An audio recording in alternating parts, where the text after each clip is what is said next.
The Land of Idiots was a peculiar place. People there were simple, their days filled with laughter and silly antics. They celebrated foolishness, finding joy in the absurd. Anase, a man of sharp wit and intellect, lived among them. He saw the world differently, understood complexities they couldn't grasp. Anase felt like a brightly colored bird trapped in a cage of ignorance.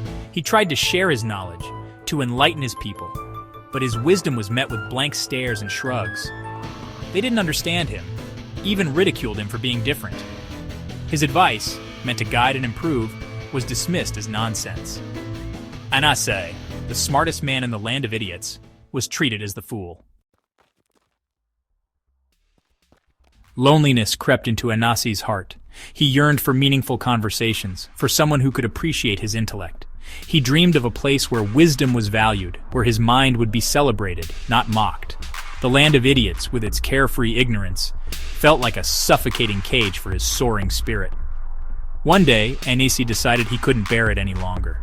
He decided to leave, to seek his fortune in a land that wouldn't shun intelligence. He kept his decision a secret, knowing the people wouldn't understand. They might even try to stop him, thinking they were doing him a favor. He packed a small bag, filled with dreams and a heavy heart. Anase slipped out of his hut under the cloak of night.